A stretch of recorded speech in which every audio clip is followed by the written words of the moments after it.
Hello friends. तो आज हमारे पास अतुल महर्षि स्कॉलरशिप 2022 के एग्ज़ाम के लिए वेरी इंपॉर्टेंट मैथ के क्वेश्चन हम आज की इस वीडियो में लेकर आए हैं, क्योंकि आप लोगों ने बहुत कमेंट किया था।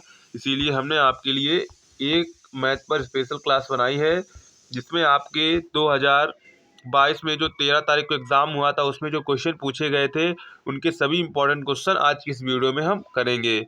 तो चलिए वीडियो को शुरू करते हैं। तो सबसे पहले हम जो क्वेश्चन को हल करने से पहले सबसे पहले आपको कुछ इंपॉर्टेंट फार्मूले देने चाहते हैं, जो कि आपको इन क्वेश्चन को हल करने में आसानी करेंगे। सबसे पहले हम फार्मूले देखेंगे, इसके बाद क्वेश्चन यहाँ पर आकर क्वेश्चन अपने देखेंगे।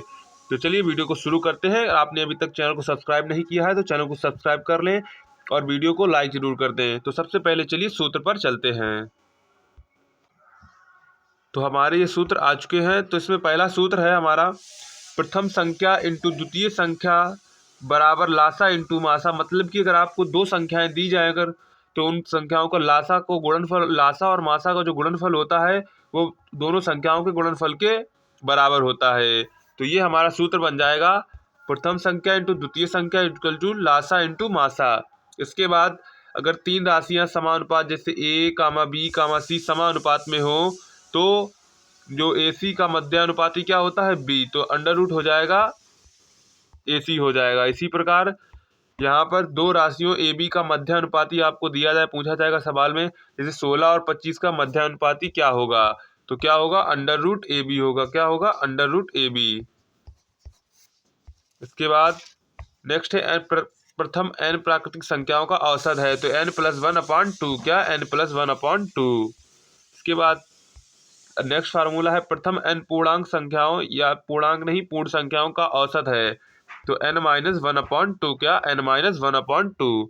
और आप लोग वीडियो को एंड तक जरूर देखें, आपके लिए एक सरप्राइज है जो हम आपको एंड में ही बताएंगे। इसके बाद यदि किसी नगर की वर्तमान संख्या p हो और उसकी वृद्धि 8% हो, तो n वर्ष बाद उस नगर की जनसंख्या क्या होगी। इससे रिलेटेड क्वेश्चन अभी एग्जाम में आया हुआ था। इसके बाद साधारण ब्याज का सूत्र क्या होता है, मूलधन इंटू समय इंटू दर अपॉन 100। ये आप याद कर लें, इससे भी आपका एक क्वेश्चन जरूर आएगा, क्योंकि अभी के एग्जाम में आया था 13 नवंबर को। इसके बाद है मिश्र धन मूलधन कोष्टक 1 प्लस रेट अपॉन 100 की पावर n। चक्रवृद्धि ब्याज जो होता है मिश्र धन माइनस मूलधन, ये जो निकलता है ये मिश्र धन आपका निकलता है। इसके बाद आपको चक्रवृद्धि ब्याज निकालना होता है घटा के। यहाँ पर r दर दी गई है, n ब्याज संयोजित की जाने वाली अवधियों की संख्या, किस प्रकार ब्याज संयोजित किया जा रहा है। तो ये हमारे इंपॉर्टेंट फार्मूले हो गए हैं, आप लोग इसे नोट कर लेंगे अच्छे से। तो हम चलिए अब क्वेश्चन पर चलते हैं, क्वेश्चन को कैसे हल करेंगे। तो हम क्वेश्चन पर आ चुके हैं। इसमें दिया गया है दो संख्याओं का महत्तम समापवर्तक यानी कि मासा दिया गया है। मासा दिया गया है, कितना दिया गया है 119 दिया गया है। लघुत्तम समापवर्तक मतलब कि लासा दिया गया है। मासा को इंग्लिश में एचसीएफ कहते हैं, लासा को इंग्लिश में एलसीएम कहते हैं। 11,781 दिया गया है। और एक संख्या आपको दी गई है, एक संख्या आपको दी गई 1071।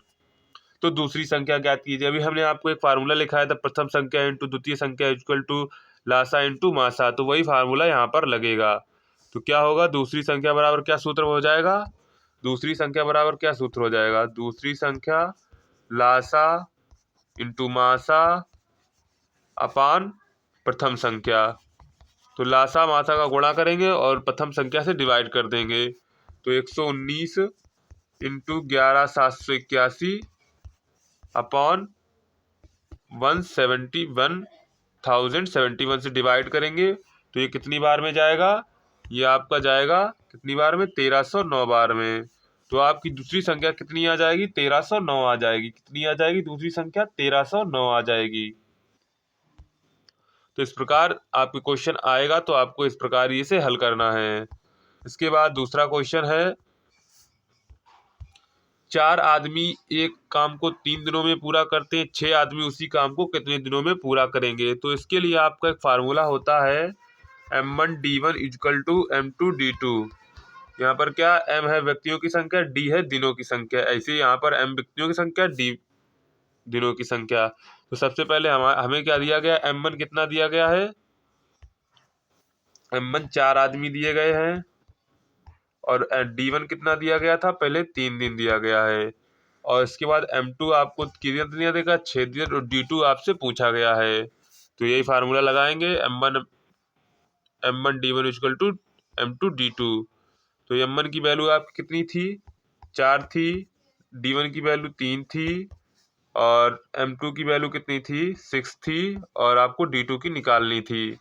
तो ये डिवाइड करेंगे तो D2 की वैल्यू आपकी आ जाएगी कितनी, 2 आएगी। कितनी आएगी, 2। D2 की वैल्यू 2 आएगी, यानी कि 2 दिनों में उसी काम को 6 आदमी पूरा कर सकते हैं। कितने दिनों में, 2 दिनों में। इसके बाद है 5 मेजों का क्रय मूल्य 7 कुर्सियों के क्रय मूल्य के बराबर है। एक मेज का मूल्य क्रय मूल्य 10 है, तो कुर्सी का मूल्य ज्ञात करो। अब देखिए, आपको एक मेज का मूल्य दिया गया है, तो एक मेज का मूल्य दिया गया, तो हम सबसे पहले 5 मेजों का मूल्य निकाल लेंगे। तो 5 मेजों का मूल्य क्या होगा, 5 मेज को चेयर टेबल कहते हैं। 5T इक्वल टू कितना हो जाएगा, 210 इंटू 5 करेंगे तो कितना आएगा, 150 आएगा। 150 आएगा। और यही 5 मेजों का क्रय मूल्य 7 कुर्सियों के बराबर है, तो 7 कुर्सियों का मूल्य भी कितना हो जाएगा, 7 चेयर का मूल्य भी 1050 हो जाएगा। कितना हो जाएगा, 7 चेयर इक्वल टू 150 हो जाएगा। कितना हो जाएगा, 150। तो 1 चेयर इक्वल टू कितना हो जाएगा, 150/7 हो जाएगा।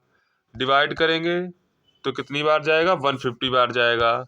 कितना हो जाएगा, C बराबर 1050/7 इक्वल टू 150 आएगा। मतलब कि एक कुर्सी कितनी, 150 रुपए की हो जाएगी। एक कुर्सी 150 रुपए की हो जाएगी, यही आपसे पूछा गया है।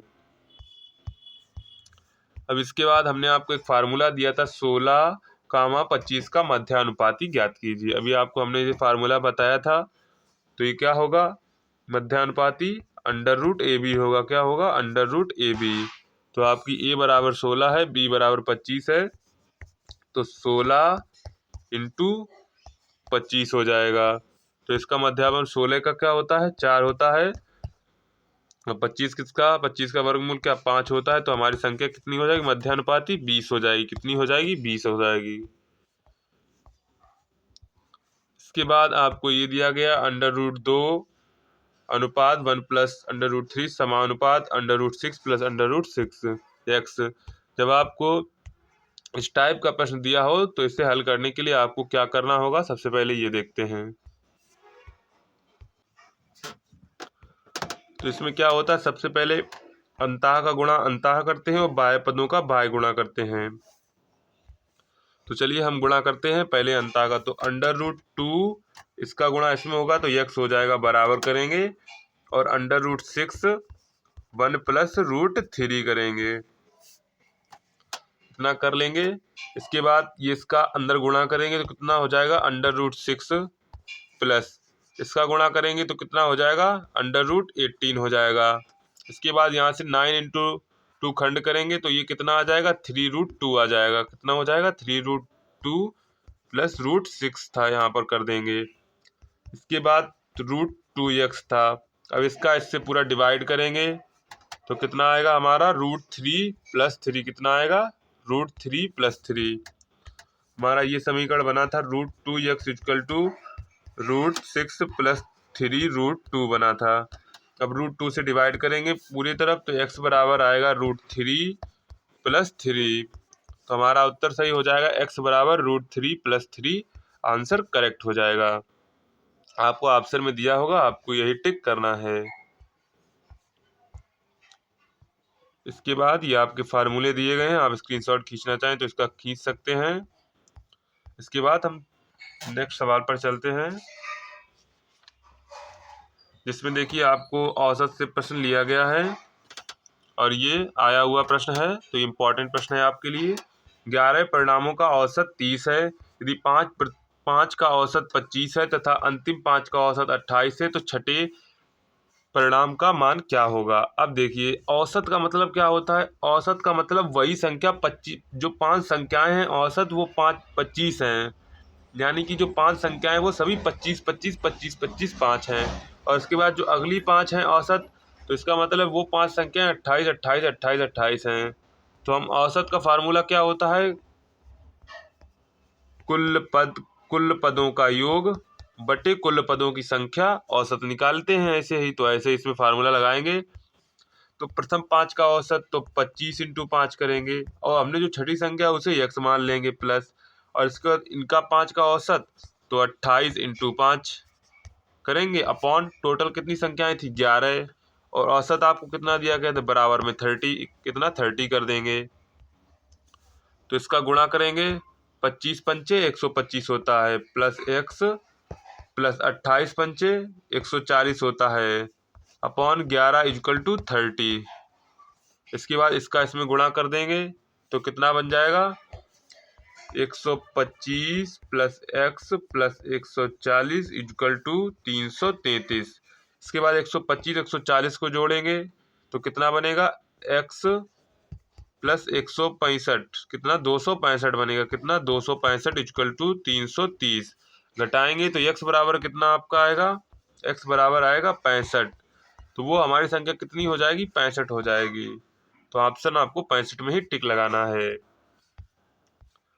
इसके बाद नेक्स्ट है सवाल, एक पहिए का व्यास कितना है, पहिए का व्यास 4/11 मीटर है तथा यह पहिया 10 चक्कर प्रति मिनट, कितने 10 चक्कर प्रति मिनट पूरे करता है। बैलगाड़ी की 4 किलोमीटर प्रति घंटा में ज्ञात करनी है। तो सबसे पहले हमें क्या दिया गया है, डी दिया गया है। क्या दिया गया, डी 14/11 मीटर, 14/11 मीटर दिया गया है। तो इसको सबसे पहले हम आर में बदलेंगे तो 2 का डिवाइड करेंगे तो कितना आएगा, 7/11 मीटर आएगा। और आपको पता है वृत्त की परिधि क्या होती है, 2πr होती है। तो सबसे पहले हम एक चक्कर में कितनी दूरी तय करता है ये निकालेंगे। तो 2πr तय करेगा तो 2 इंटू 22/7 इंटू 7/11 करेंगे डिवाइड 7 तो कितना आ जाएगा, 4 मीटर आएगा। यानी कि जो पहिया है 1 मीटर में, एक चक्कर में कितनी दूरी तय करता है, 4 मीटर दूरी तय करता है एक चक्कर में।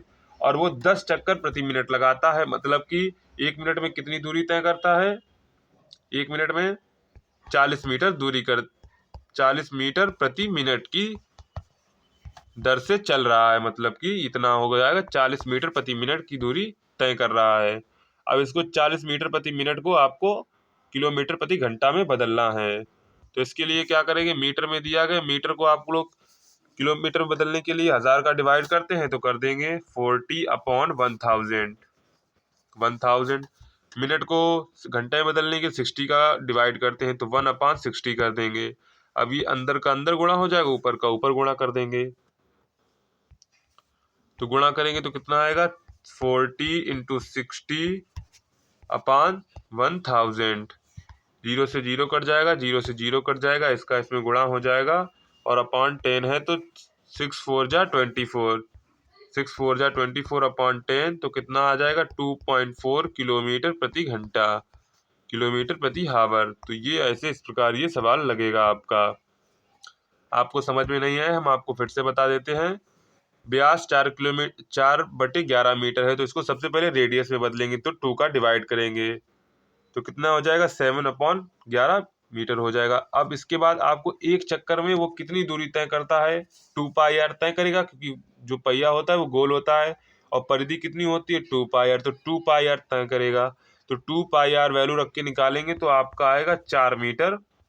एक चक्कर में 4 मीटर चलता है, पर आपको उसने दिया है 10 चक्कर प्रति मिनट, 10 का गुणा करेंगे तो यानी कि 40 मीटर प्रति मिनट की रफ्तार से वो चल रहा है। अब इसको आपको किलोमीटर प्रति घंटा में बदलना है, तो मीटर को किलोमीटर में बदलने के लिए क्या करते हैं, 1000 का डिवाइड करते हैं, और मिनट को घंटा में बदलने के लिए 60 का डिवाइड करते हैं, और डिवाइड करेंगे और कैलकुलेशन करेंगे तो आपका आ जाएगा कितना, 2.4, कितना आ जाएगा 2.4 किलोमीटर प्रति घंटा, कितना आ जाएगा 2.4 किलोमीटर प्रति घंटा। इसके बाद नेक्स्ट सवाल है, ये सवाल तो सरल है पर आया हुआ था, तो आप लोग इसे कैसे करेंगे। सबसे पहले इसमें बोर्ड मास का नियम लगता है, क्या लगता है, बोर्ड मास। तो ब्रैकेट ऑफ डिवीजन तो है नहीं, सबसे पहले मल्टीप्लाई, सबसे पहले मल्टीप्लाई करेंगे, इसके बाद एडिशन सब्ट्रैक्शन।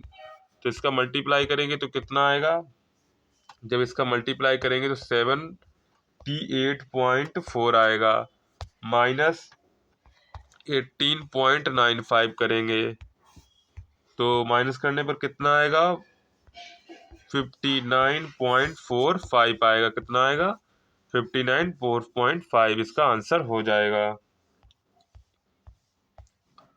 इसके बाद है 4, 12, 36, 108 डॉट डॉट 972 से रिक्त पद होगा। तो देखिए इसमें 3 का गुणा हुआ, 4 3 12, और इसमें 3 का गुणा 12 3 36, इसमें 3 का गुणा है 108। तो 108 में आप 3 का गुणा कर देंगे तो कितना हो जाएगा, 324 हो जाएगा। कितना हो जाएगा, 324। तो रिक्त स्थान पर आपका कितना भरा जाएगा, 324 भरा जाएगा। इसके बाद जो रीजनिंग की एक क्लास हम प्रॉपर आपके लिए बना सकते हैं, अगर आप कमेंट करेंगे और वीडियो को लाइक करेंगे, इसका रिस्पॉन्स अच्छा जाएगा, तभी हम उस पर रीजनिंग पर क्लास करेंगे। इसके बाद जो श्रृंखला 32, 34, 37, 46, 62, 87, 123 में गलत पद कौन सा है। तो ये क्वेश्चन हम आपके लिए छोड़ रहे हैं, हम आपको इसका आंसर बता दे रहे हैं। 34 की जगह 33 होगा। तो ये किस प्रकार होगा, आप ये हमें कमेंट में करके जरूर बताएंगे। ये क्वेश्चन हम आप लोगों के लिए छोड़ रहे हैं।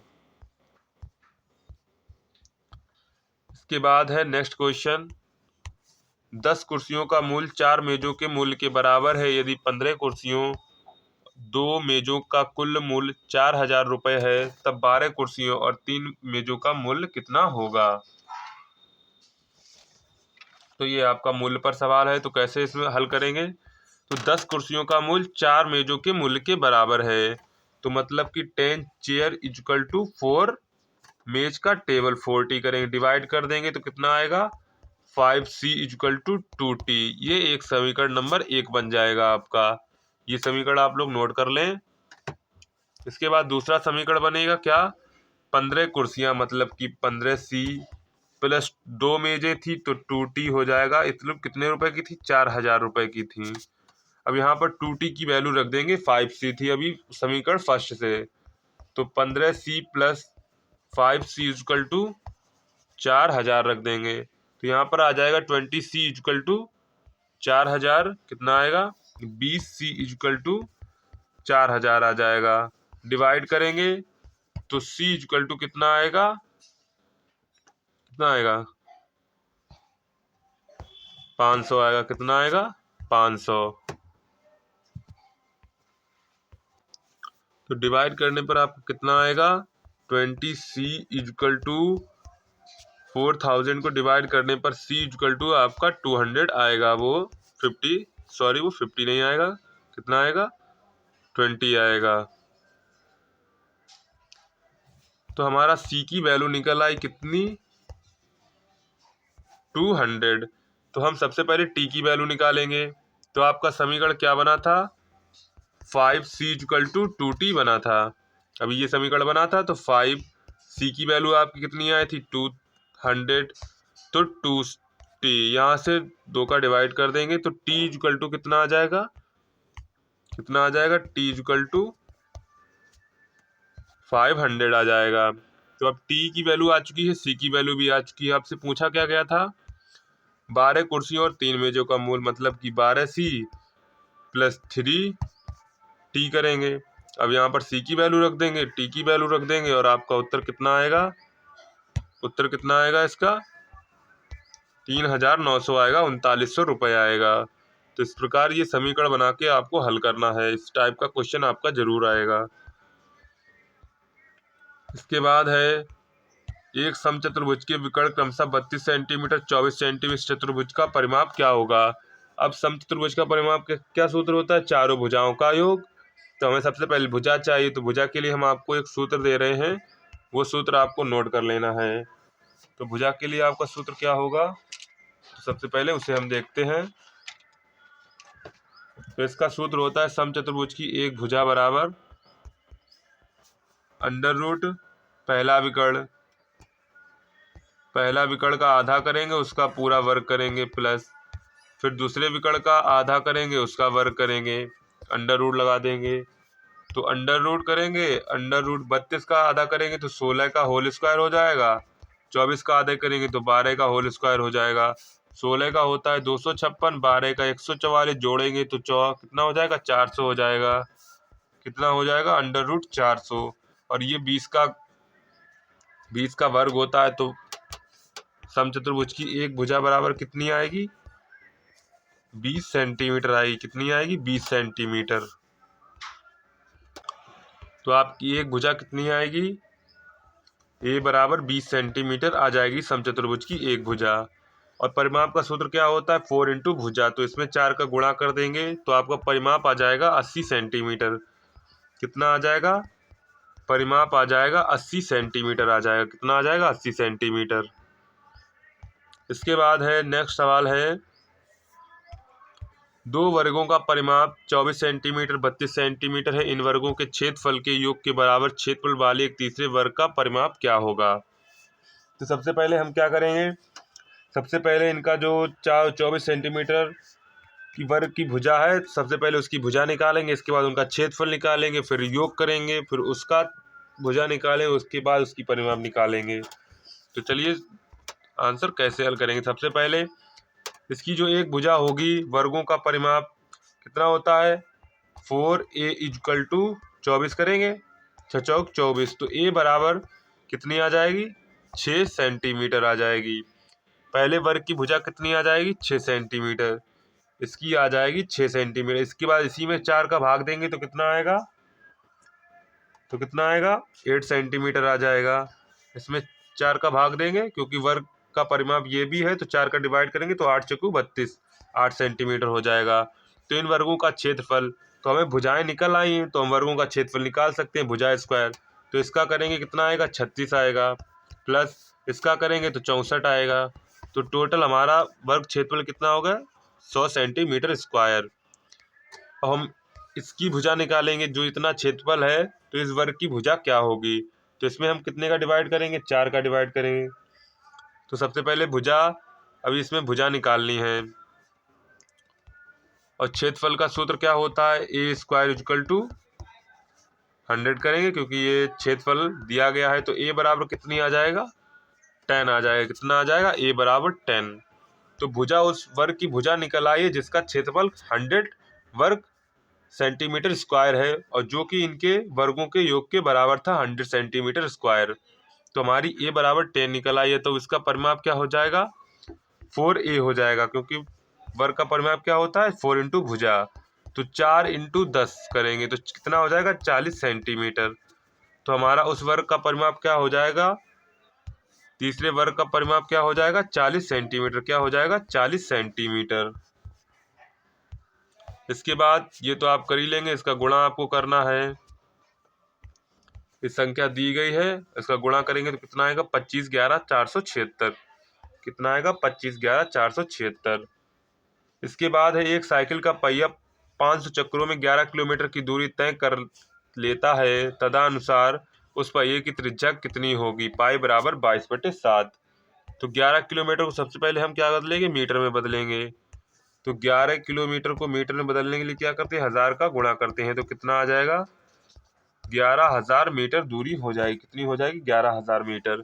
वृत्त का परिमाप क्या होता है, 2πr। 2πr होता है, और 50 चक्रों में कितनी तय करता है, 11 किलोमीटर। तो कर देंगे 50 इंटू वृत्त की परिधि होती है 2πr = 11,000 मीटर कर देंगे। कितना कर देंगे, 11,000 मीटर कर देंगे।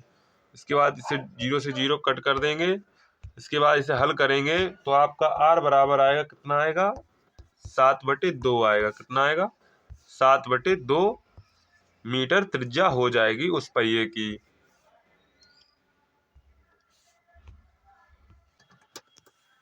इसके बाद नेक्स्ट सवाल पर चलते हैं। आपका सवाल है, 3 ग्रह अपनी कक्षा में सूर्य के चारों ओर क्रमशः 200, 250, 300 दिनों में चक्कर पूरा करते हैं। वे किसी विशेष समय पर अपनी कक्षा में एक दूसरे के सापेक्ष एक स्थान पर होंगे। तो सबसे पहले ये सवाल कैसे लगेगा, तो उसमें आपको सापेक्ष एक स्थान पर सभी में कॉमन क्या है, तो इसके लिए आपको लासा निकालना होता, क्या, एलसीएम निकालना होता है। तो एलसीएम निकालते कैसे हैं, सबको एक साथ रखेंगे, 200, 250, 300 रखेंगे और हल करेंगे तो इसे हर एलसीएम लेने के पर आपको कितना आएगा, 3000 आएगा। कितना आएगा, 3000 आएगा, यानी कि 3000 दिनों में वो एक दूसरे के सापेक्ष एक स्थान पर होंगे। इसके बाद है 18496 का वर्गमूल क्या होगा। तो ये 136 का वर्ग होता है कितना, 18496। इसके बाद 4096 का घनमूल क्या होगा। तो घनमूल वर्गमूल तो आपको आते ही होंगे, तो ये 16 का होता है। इसके बाद नेक्स्ट सवाल है, एक यहाँ पर स्टार का छोटे से छोटा मान क्या हो। यहाँ पर स्टार जो लिखा है यहाँ पर क्या छोटे से छोटा मान रखा जाए कि पूर्णतः 9 से विभक्त हो जाए। तो सबसे पहले आपको 9 का विभाज्यता का नियम मालूम होना चाहिए। तो 9 से विभाज्यता का नियम क्या होता है, कोई भी कितनी से कितनी बड़ी संख्या दी जाए तो उसका हम टोटल करेंगे। अगर टोटल 9 से विभाजित हो जाए तो वो संख्या 9 से विभाजित हो जाएगी। तो सबसे पहले हम इसका टोटल करेंगे। तो 7 6 13 होता है, 13 में 3 जोड़ेंगे तो कितना हो जाएगा 16, 16 में 5 जोड़ेंगे तो 21 हो जाएगा। अब 21 में क्या जोड़ें कि 9 से विभाजित संख्या बन जाए, ये आपको सोचना है। 7 6 13, 13 3 16, 16 5 21 और 1 22। 22 में क्या जोड़ें कि 9 से विभाजित संख्या बन जाए। तो 5 जोड़ेंगे, 22 5 27 होता है, जो कि 9 से विभाजित है। तो यहाँ पर स्टार की जगह आपका क्या भरा जाएगा, 5 लिखेंगे। स्टार की जगह वह न्यूनतम संख्या है जो कि 9 से विभाजित हो जाए, यहाँ पर स्टार की जगह भरेंगे, 5 लिखेंगे। इसके बाद है आपका 65,675 में 7 के स्थानीय मान और जातीय मान यानी फेस वैल्यू को रियल वैल्यू भी कहते हैं, में कितना अंतर है। तो सबसे पहले स्थानीय मान निकालेंगे। तो इसका स्थानीय मान 70 हो जाएगा और फेस वैल्यू रियल वैल्यू है 65,675, उसमें से घटा देंगे तो कितना हमारा उत्तर आएगा, 65,675 माइनस 70 करेंगे तो 65,605 आएगा। तो इस प्रकार ये स्थानीय मान और जातीय मान में अंतर कर लेंगे। इसके बाद 3 प्राकृतिक संख्याओं का अनुपात 3:4:4 है। यदि इन संख्याओं के वर्गों का योग तो 16 है तो संख्याएं ज्ञात कीजिए। तो सबसे पहले हम संख्या मानेंगे 2x 3x 4x, क्योंकि ये सरलतम रूप है। कोई कोई संख्या इसमें गुणज जरूर होगा जो कि इसमें कॉमन था तो डिवाइड हो गया, इसीलिए हम यहाँ पर संख्या मानते हैं 2x 3x 4x। अब इनके वर्गों का योग 116 दिया गया है, तो क्या करेंगे, 2x का होल स्क्वायर प्लस 3x का होल स्क्वायर प्लस 4x का होल स्क्वायर बराबर 116 करेंगे। तो 2x का होल स्क्वायर करेंगे तो 4x स्क्वायर बनेगा प्लस 9x स्क्वायर बनेगा प्लस 16x स्क्वायर बनेगा इक्वल टू 116। तो ये बनेगा 29x स्क्वायर। डिवाइड करेंगे तो 4 बार जाएगा तो x स्क्वायर इक्वल टू हो जाएगा 4। तो x बराबर हो जाएगा कितना, 2। तो संख्या हमारी क्या बनेगी, 4 6 8 कितनी बनेगी, 4 6 8 संख्याएं होंगी, 4 6 8 आपको ऑप्शन में दिया गया, आप यही टिक कर देंगे। इसके बाद किसी नए नगर की वर्तमान जनसंख्या 40,000 है और उसकी वृद्धि दर 10% प्रतिवर्ष हो, तो 2 वर्ष बाद नगर की जनसंख्या क्या होगी। तो इसके लिए हमने आपको एक सूत्र लिखवाया था, उसी सूत्र का यूज करेंगे।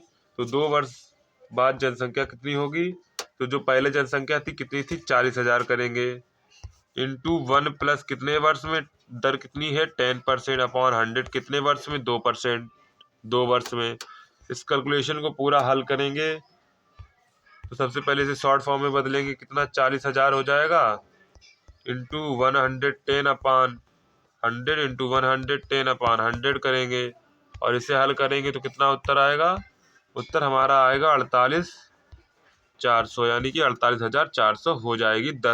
2 वर्ष बाद 10% वृद्धि की दर से उस नगर की जनसंख्या कितनी हो जाएगी, 48,400 हो जाएगी। इसके बाद 600 रुपये 3 वर्षों के 10% वार्षिक ब्याज की दर से बैंक में जमा किया जाए तो कितना ब्याज मिलेगा। तो इंटरेस्ट बराबर क्या होता है, PRT अपॉन 100, यानी principal rate time, principal value rate time. तो प्रिंसिपल वैल्यू आपकी 600 थी, रेट 10 था, समय 3 था, अपॉन 100 करेंगे, यहाँ से डिवाइड कर देंगे तो कितना आपको ब्याज मिलेगा, 180 रुपये मिलेगा। कितना मिलेगा, 180 रुपये मिलेगा। इसके बाद ये चक्रवृद्धि से आपसे 800 रुपये पर 2 वर्ष का 10% की दर से चक्रवृद्धि ब्याज ज्ञात करें। तो इसका आपका सूत्र होता है मिश्र धन A बराबर मूलधन 1 प्लस दर अपॉन 100 अपॉन n। तो यहाँ पर आपको मिश्र धन का जो फार्मूला बताया था उसी से आप लगाएंगे। तो आपका मिश्र धन कितना आएगा? मिश्र धन आएगा 9680 रुपये। आपको चाहिए चक्रवृद्धि ब्याज, तो इसमें मूलधन आपको घटाना है। तो मूलधन घटाएंगे, तो मूलधन घटाने पर 9680 माइनस 8000 घटाएंगे तो कितना आएगा? 1680 रुपये आएगा। कितना आएगा? 1680 रुपये आपका ब्याज आएगा। तो इस प्रकार ये आपके सारे इंपॉर्टेंट क्वेश्चन हल हो जाते हैं। अगर आपको वीडियो पसंद आए तो वीडियो को लाइक जरूर करें और चैनल पहली बार है चैनल सब्सक्राइब कर ले। मिलते हैं अगले वीडियो में।